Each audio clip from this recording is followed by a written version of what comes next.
Apakah gue pilih pelatih Belanda? Iya.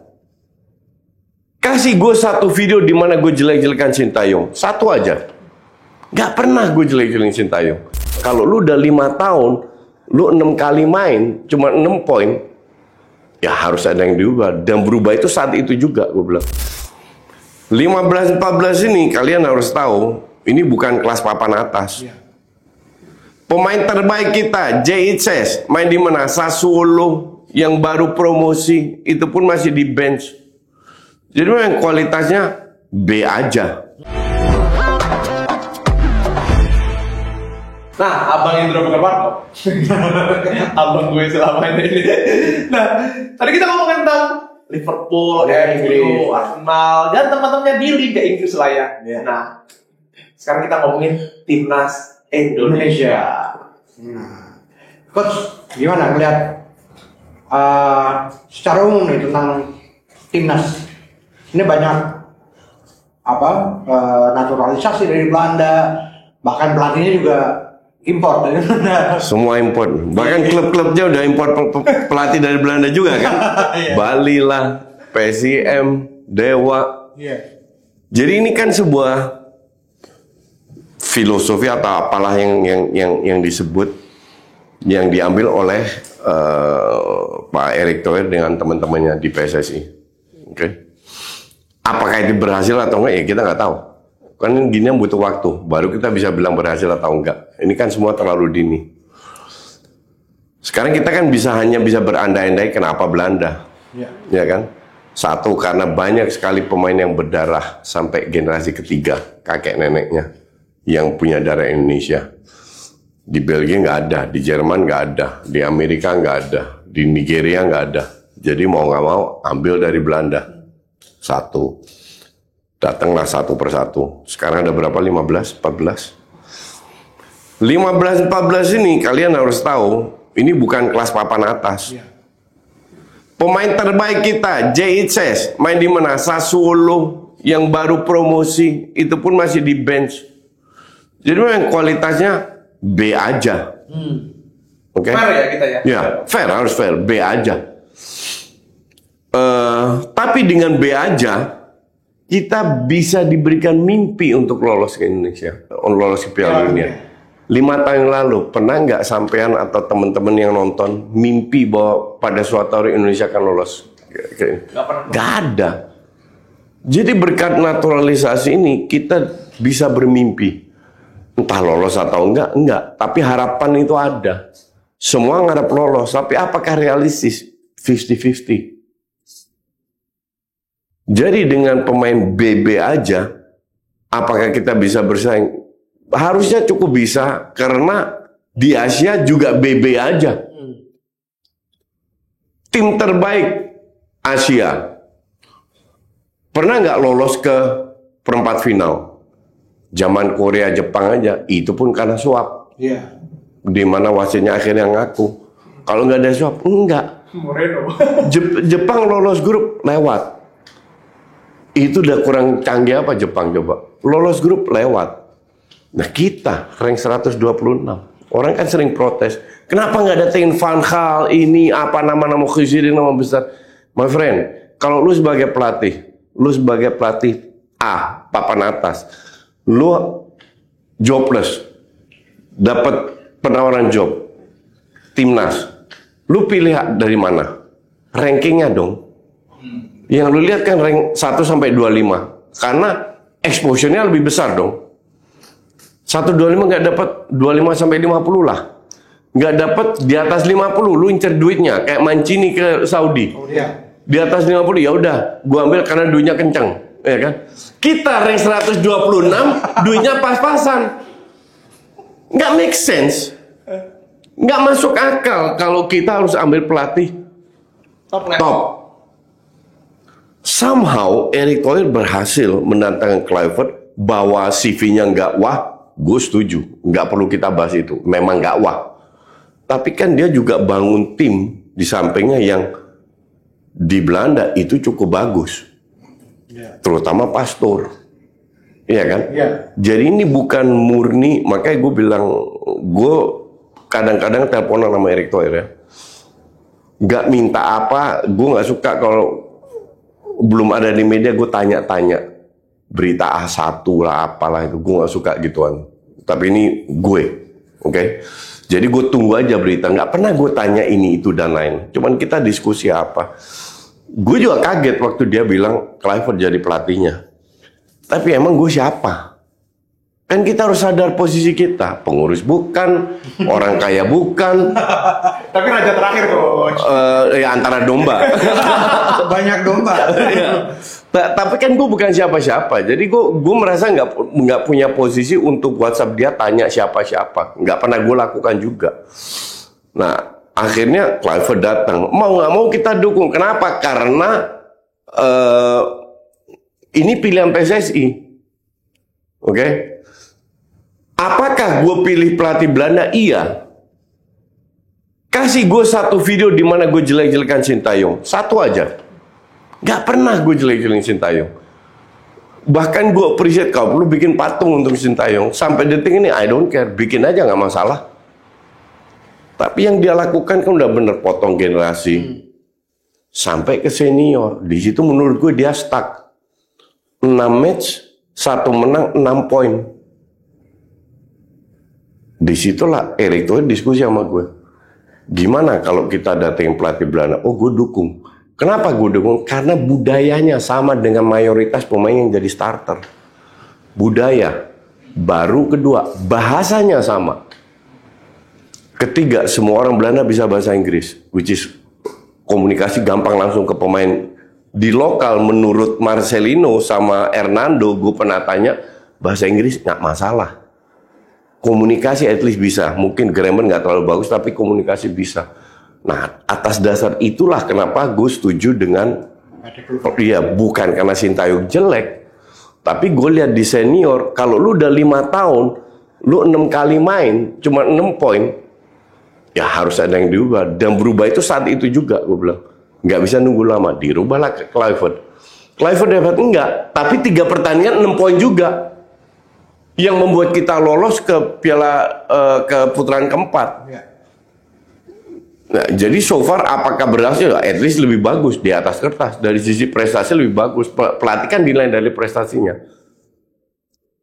Apakah kita lolos? Ya nggak tahu juga. Kalau kita main di tempat netral, peluang kita lolos lebih besar. Gue berani bilang 60-70%. Kalau di tempat netral, main di Australia, di Jepang, di Korea, di Uzbek, negara yang udah lolos lah.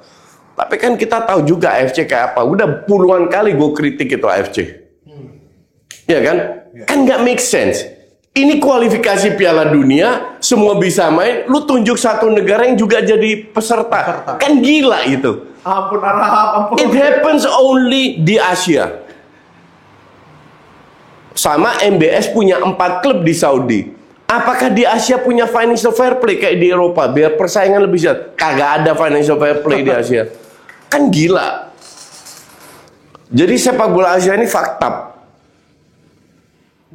Karena mayoritas pengurus yang berkuasa juga orang Timur Tengah juga. Makanya gue nggak kaget mendadak Kuwait membatalkan uji coba lawan kita. Iya. Gue rasa ditelepon sama Saudi itu. Betul nggak? Iya.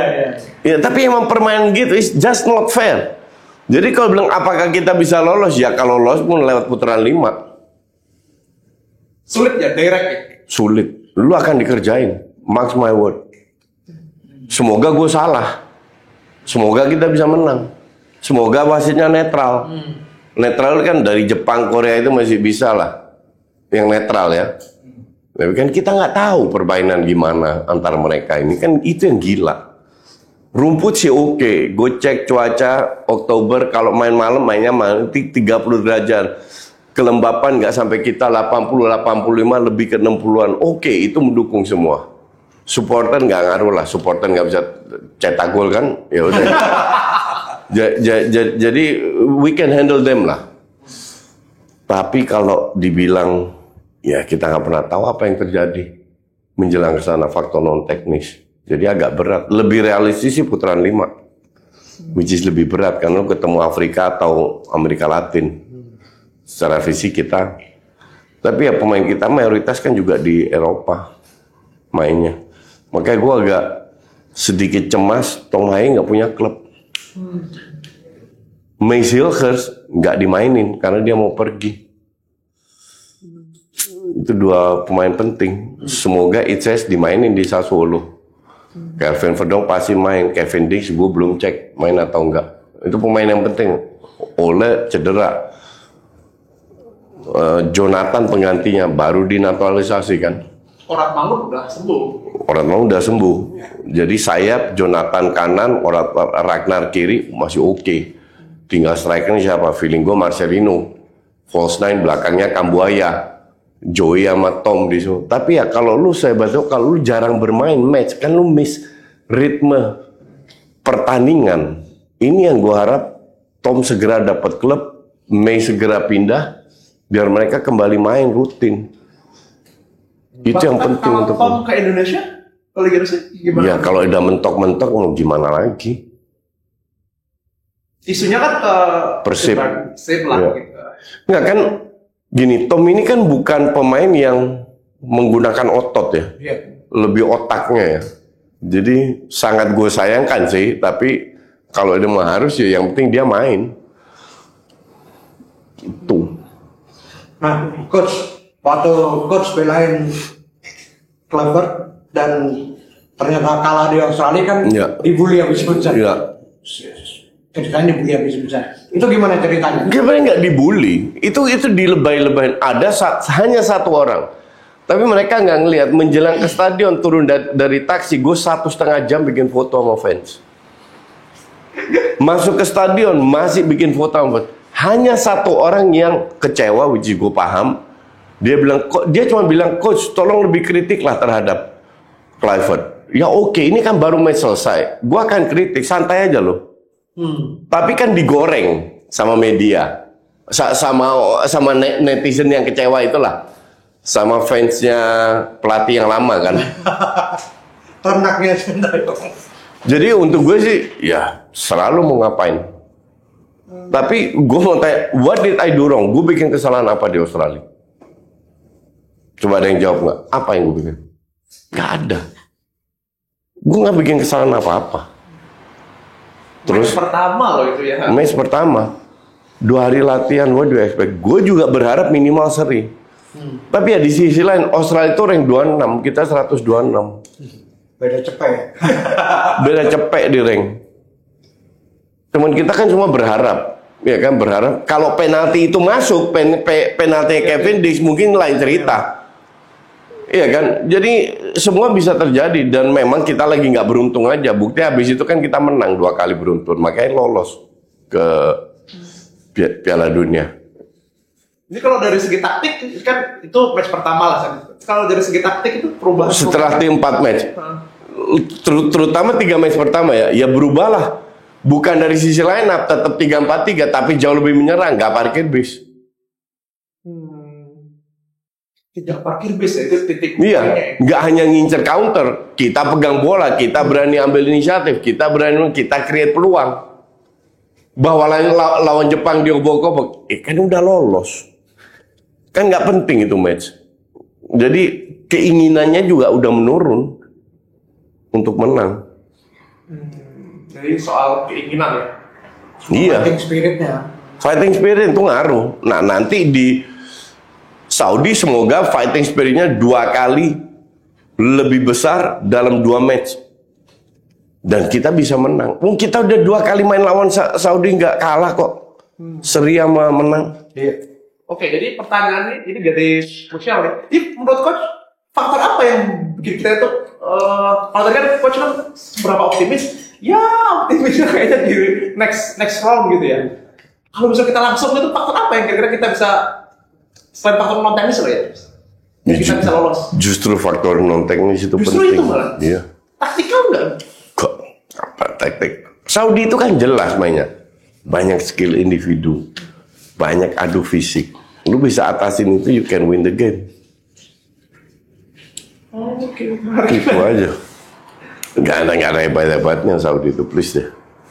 Padahal pernah dilatih Mancini ya. Ya, Kita libas tapi kita libas. ya dilatih Mancini aja kalah lawan kita, please deh. Lawan Ivar Jenner yang main di U23, Nathan yang nggak pernah main di Swansea, Justin yang main di U23 Wolves, Tom yang main di Almere yang degradasi. Itu pun kita bisa menang. Jadi nggak sehebat itu Saudi. Oke. Berarti kalau jika harus jujur nih coach, ini kan salah satu yang sukanya coach kan selalu jujur apa adanya gitu. Timnas kita ini kan punya banyak potensi ya. Apakah sekarang nih ya kita ini masih jauh dari kata siap gitu ya? Siap untuk jadi part of member Piala Dunia? Iya, jauh. Masih belum. Ya. Nggak jauh tapi belum. Kembali ke kualitas. Murni kembali ke kualitas. Masih jauh ya? Kalau Jepang, Korea, kualifikasinya di Eropa belum tentu lolos mereka. Beneran belum tentu lolos. Ini karena timnya ya cupu-cupu lah yang lain. Makanya mereka lolos. Itu oke. Terakhir coach, kalau dipresentasikan peluang kita untuk lolos, walaupun ada tandingnya di Saudi, terus juga ini Lolos langsung lolos di putaran keempat ini 40%, 40%. 30-40%. Karena faktor non teknis. Putaran kedua gue lebih optimis. Putaran kelima, sorry. Kelima. Lolos kelima itu mungkin 50-60%. Yang terakhir kayak teman-teman fans gitu ya. Ini kan coach, apapun hasilnya ya, kita kan tetap Garuda tetap di dada kita. Seperti yeah. Ini ya. Nah, pesan untuk para supporter nih coach ya, untuk apapun yang terjadi, ini tuh timnas sudah di level ini dan grow-nya kan masih ada gitu kalau menurut coach tadi. Yeah. Apa pesan untuk para supporter? Buat kami dulu. Ya harus harus mendukung. Kedua menikmati aja. Karena Piala Dunia seandainya nggak lolos, kan masih ada Piala Asia, kan masih ada piala lain berlanjut, dan pemain-pemain kan butuh jam terbang, butuh kekompakan. Ini kan bukan mie yang bisa instan, bukan kopi yang instan. Ini kan proses. Beda kalau Patrick udah setahun 2 tahun di sini masih main gitu, baru lu teriak out, gue paham. Baru 3 pertandingan bro, berapa friendly match dia lakukan? 0-0. Baru nanti lawan Lebanon tanggal 8. Lawan Kuwait aja nggak bisa. Semoga dapat penggantinya. Mau penggantinya cupu atau yang penting lu tanding. Biar bisa bereksperimen kan. Baru nanti persiapannya di Oktober. Jadi untuk dia baru mulai kok udah out aja lu. Ya lucu, lu forget it, SDA nggak akan balik. I guarantee you. Jadi nggak akan balik. Dan dia udah pegang Ulsan kan? Iya. Oke. 3 match 2 kali kalah berarti oke. Tidak akan balik berarti itu. Gue bilang tidak akan balik. Selama ada Erick Thohir nggak akan balik. Iya dong. Ya kan nggak make sense juga kok balikin dia. Dia yang mulai dengan proyek ini diatur. Yang terakhir kan Dirtek datang, Belanda juga. Sampai Simon Tamata datangnya gue nggak nyangka. Berarti emang dipikirin ya? Dipikirin, prosesnya itu benar-benar trayeknya. Yang pelatih lokal itu kan cuma U17, Coach Nova. Lainnya 22 kan Belanda semua. Nah artinya benar-benar dia investasi sekarang biar kedepannya dilanjutkan. Baru berapa tahun kita menikmati hasilnya. Oke, menarik sekali. Jadi pesan buat teman-teman supporter, enjoy karena timnas kita masih tetap di dada kita dan tentu saja kita tetap mendoakan, mendukung yang terbaik buat timnas kita lolos ke Piala Dunia. Iya. Gitu, terima kasih coach. Thank you. Thank you bro. Thank you. Semoga Arteta makin mantap lah. Oke, terima kasih teman-teman. Besok kita akan lebih seru lagi di ruang bola, ruang ngobrol kali tentang sepak bola. Tetap bersama saya Dedek Janto dan Indro bukan Warkop. Jangan lupa subscribe, like, komen, dan juga share. Dadah, terima kasih sekali lagi, terima kasih coach. Thank you coach. Aduh.